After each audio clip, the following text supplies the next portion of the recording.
These are Tomato Talks Live, and there'll be little news summaries about everything that happened in the last couple weeks. So starting from a few weeks ago, we actually had an ISC episode with the Tumbrel Storm.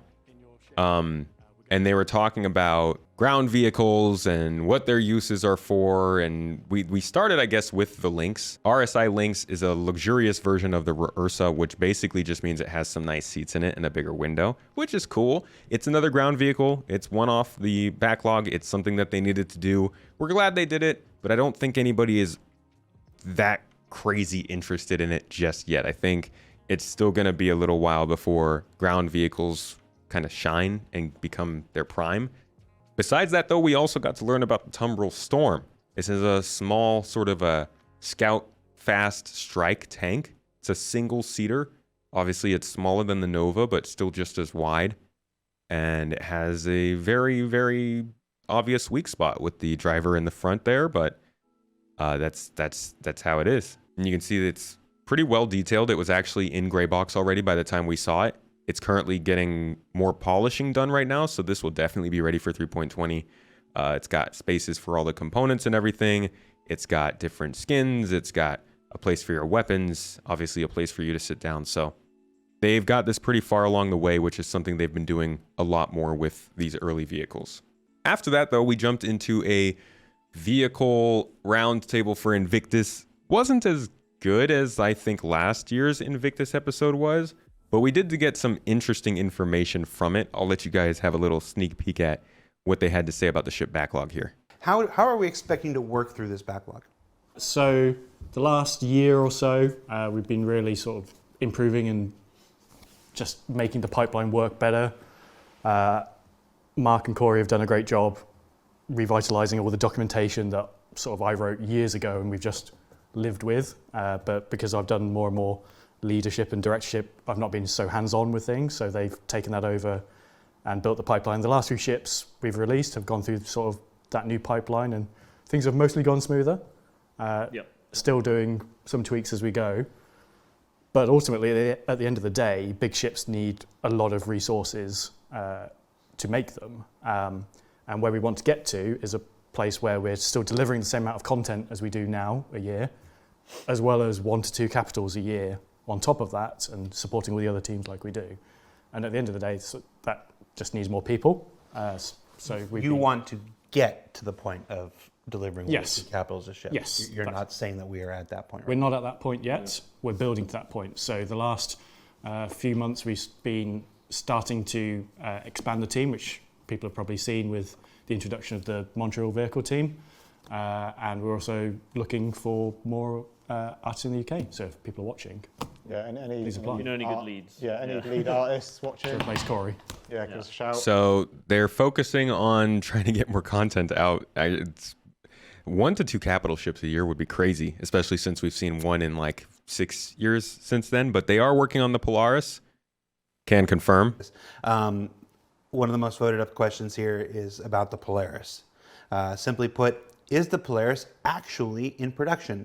It shows that it is on the progress tracker, but the Apollo was once on the progress tracker at one point as well, and priorities change, and yada, yada, yada. I'd say it's more in pre-production. Like, we are spending time investigating at the moment. As we've already kind of hinted on, when it comes to doing our capital ships, we want to make sure that we're tackling them in a way that allows us to scale up to not just do 1 capital ship, and we can tick off a few more from the lineup. It is like, literally the last couple of weeks we've been looking at it, breaking down the concept, breaking down what is involved with actually delivering it. I think what people need to understand as well is, this is quite an old ship, the concept is quite old, there's a lot of gaps in it, as Corey mentioned. So really we're just doing our kind of, our sanity check on everything, make sure we've got everything in progress. It will be going into full production very soon. Shortly, very, very soon. Very soon, TM. So Chris deleted the old. So that's actually, we see in the monthly report that they're starting to get more stuck into that. And they did talk about how they're trying to build it in a way that they can very easily transfer those parts over to the RSI, the RSI Galaxy or the RSI Perseus, just other RSI capital class ships. Besides that, they talked a little bit about physicalized damage, which I think is an important thing that people should hear about. They actually have a little name for it, but physicalized damage I thought was going to be based on just ships. Here, listening to them talk, though, clearly sounds like it's going to be a little bit bigger than that. Physicalized damage. Anything you can tell us about physicalized damage? Good news part 2. Oh. So it is really under heavy active development at the moment. So physics team have done a lot of work in the last 6 months on it. We're now at a point where other feature and gameplay teams have joined them to sort of work out the quirks with it. The vehicle content team have provided assets of ships set up in this new way of doing things. Should caveat this, it's not a vehicle thing, it's an everything thing. Every destructible system in the game will use this. So whilst everyone sort of uses the vehicle example of like, bullets going through ships, it replaces the prop breakable system, it replaces the environment breakable system, it replaces the vehicle damage system. There's another one I forget. So environment teams, prop teams, vehicle teams, we're all working on this at the moment with a bunch of use case scenarios that are with the engineers. So it's more like an overall destructible physics system. Yes, yeah. People have probably heard the word maelstrom in various monthly reports and pieces. No. It's not a ship. I'll wipe the board when we get back. No, that was new. We So hadn't heard that yet. That's the name of that overarching system. It's definitely been said. It had not. No. I don't think it had been said by that point, which I thought was pretty interesting. So this was if you haven't seen that, I would go watch the rest of it. There were some pretty good, I think it was the second half really that had all the good questions, but they were asked a lot about specifics with ships and I think got some pretty good information. After that, there was a Inside Star Citizen. This was about Arena Commander and kind of the work that's going into that. Now, we talked about that today during the podcast. This is one of the bigger additions going on with 3.20 that we know of right now. So this is about the changes going on with Arena Commander. We talked about front end stuff. I think the biggest change that really is coming to this is the fact that you can now load into a game in somebody else's turret seat, in somebody else's equipment seat. Yes, this is only combat focused right now, but imagine if they start bringing in Arena Commander game modes that require mining or salvaging or espionage. You know, these are like, they could package up gameplay elements for us in this mode. They're also adding patch notes, which is nice. For me, this is a bigger change than it lets on. I think they need to start moving things more from the website into the game. They started it with the guide menu button, which still takes you to the website, but at least it's a start. They now are putting patch notes into the game. This makes it easier for people to understand how the game works without having to go to all these different resources to find it. But besides that, we also saw some changes to the actual maps they're using. They built a new planet that's supposedly Ellis planet, although I know Ellis is going to look better than this. And they've redone a lot of the different racetracks while adding PU locations into the closed system.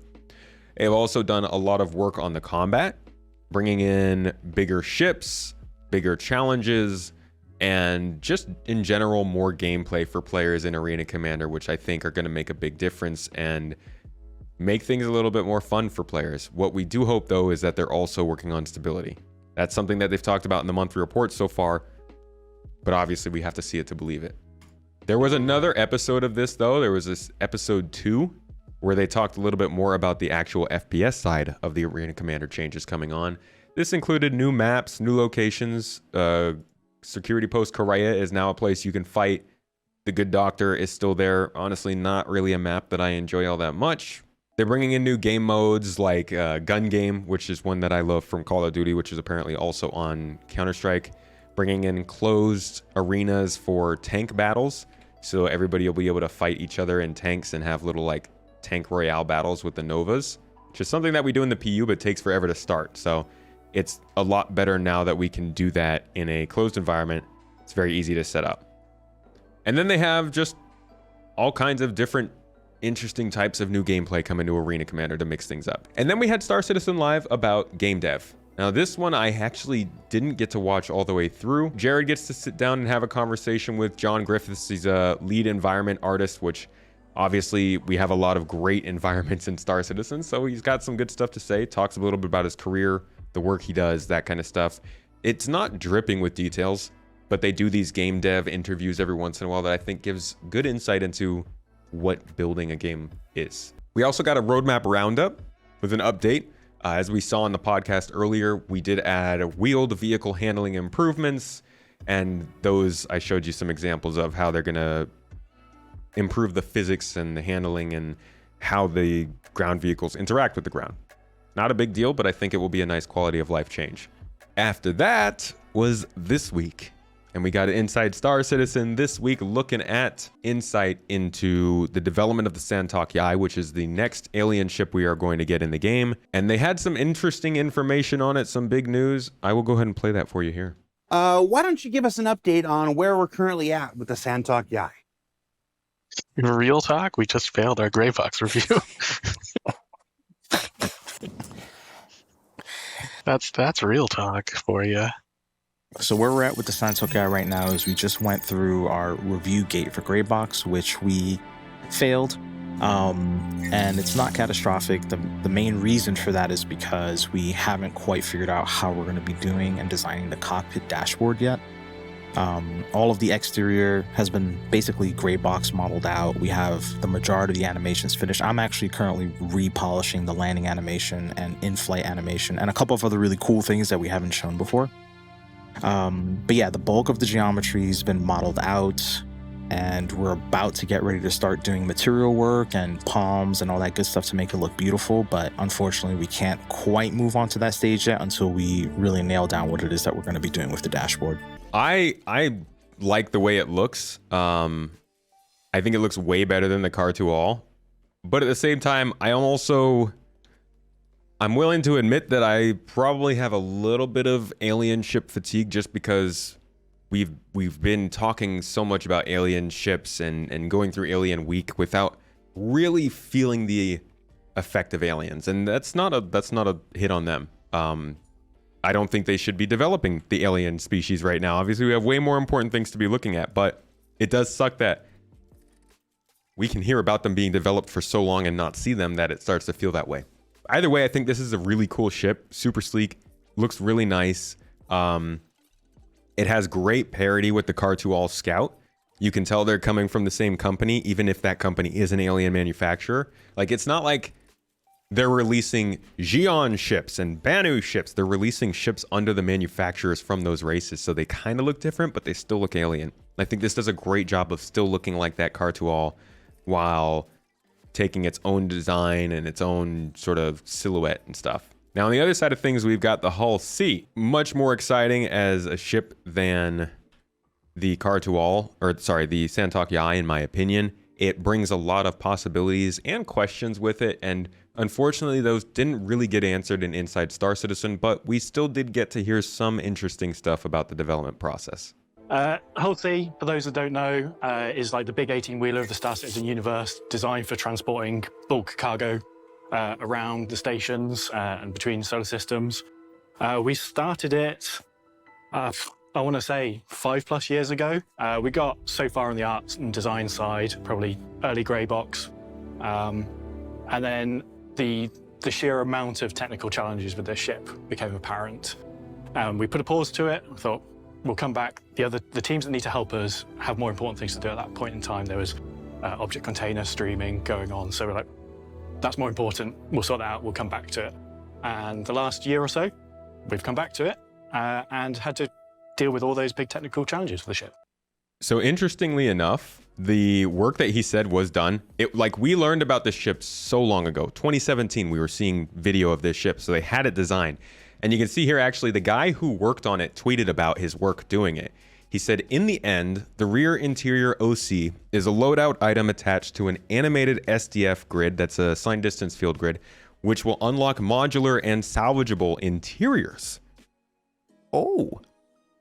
I spent about 3 years planning, animating, and working with artists, designers, graphics, physics, and engine teams to assemble this beauty. Cheers. Awesome work that he did, because honestly, it is beautiful. I mean, look at the animations and like the technical movements that this thing makes. Obviously, it's already a beautiful ship. Just take a second. Just take a moment. Love it. But like, look at how many little details there are to this ship expanding, all while still moving around in the game, all with people moving around inside of the ship while it expands and transforms. So I think they did make something very impressive here. So I'm really excited to see what else they have to say about this. I think they didn't say quite enough about how this was going to work with the economy, which we talked about in the podcast again. But it's clearly ready for the game in terms of design, engineering, and art. What we don't know, though, is how it works with the rest of the game. How is it going to go about picking up large boxes? Where are the 32 SCU boxes? How are we going to load this thing on? Are we using the SRV? Are we using the Argo Cargo with tractor beams? As of right now, it does look like you're just going to a predetermined spot, sitting in there, and the cargo is populating. And they're also still using what looks like one SCU boxes. I can't tell. I can't tell if these are connected or not. They look like one SCU boxes, but I don't have a good sense of the scale here. So you can see we do have the cargo timers functioning here. So that's part of the cargo refactor, is the fact that you will have to wait for cargo to be loaded onto your ship. So this is what it might look like. This is an early work in progress, so it's not what it'll look like in game, but this is the idea. You get cargo timers, you can see how much you're paying people to move that stuff. These people aren't rendered. They're probably just going to be, a number ticking off on a list somewhere. And you get a lot more introduction to kind of what's actually going on here. Obviously, space weed. So that's kind of a little teaser of some of the cargo refactor work going on here. But besides that, they don't talk too much about it. Interior looks great. Exterior looks great. It all is coming together. It's a 3-deck behemoth with a lot of space going on and a lot of things to do inside. So I'm excited to see what this ship offers, but I'm going to be pretty disappointed if it doesn't come with a at least decent update to the economy to handle all the SCU it's dragging around. Got to hear from the narrative team, which is great. The narrative team usually has some pretty good stuff to share. I haven't seen this one yet since it just happened yesterday, but they probably go over a lot of what has to do with aliens and how they will fit into the game. And I think if you're interested in the lore and understanding the background of Star Citizen, this would be a good one to watch. Finally, we got the Tumbril Storm Q&A. This is that tank we looked at a little bit earlier. And generally, they answer questions here that aren't gonna make or break the ship itself or the vehicle itself, but there's stuff that people might be interested in, such as what will it fit inside of? And this says it shares the same garage size as a Tumbril Nova and Anvil class vehicle. So I think that's on purpose. They just made it fit the same tread as the larger tank. Apparently that's what's done with Humvees and tanks for driving around. But this one is still pretty wide, but it's also fairly fast. I think it actually said something here. How fast is it compared to other ground vehicles? All stats are subject to change, so we won't list specifics now, but expect the Storm to be faster than the Nova and Atlas series and closer to the Ursa in speed. So this thing's moving. There's also a Squadron 42 monthly report. Now, I'm releasing my Star Citizen monthly report probably tomorrow night. I guess that would be before this video comes out, so I guess go check out that video on the main channel. But Squadron 42 monthly report's a little bit different, gives you a little bit more insight into that single player version, and has some different stuff to say. They have gameplay story section and level design sections, and they talk a little bit more about the polishing that's going on with Squadron 42. Finally, we got some CitizenCon info. Finally, they are talking about tickets to CitizenCon. After 4 long years, we are back. We're going to be in the Los Angeles Convention Center, and it's a 2-day event. So for those who already got their hotels, myself included, we will have to change the day a little bit. But ticket sales are going on at the end of June with early waves on the 28th and 29th and regular waves on the 29th and 30th. If you want to go, make sure to get in on that because they do sell out. But there should be a lot of good information at this show. I'm sure they're going to make a very big deal out of it because it's the first in 4 years and probably the first before they start their marketing campaign for Squadron 42. So I think they'll probably try and do something special. Anyways, folks, that is my little speedy summary of the last couple of weeks of content. I'm going to keep working at this and keep, refining this format. I think this could be fun to go over the news with you guys. I like highlighting the stuff that interests me. And so I will be doing this again in a couple of weeks. Please give me some feedback on what you thought once it's actually finally edited down. Thanks for tuning in, and I'll see you in the next one.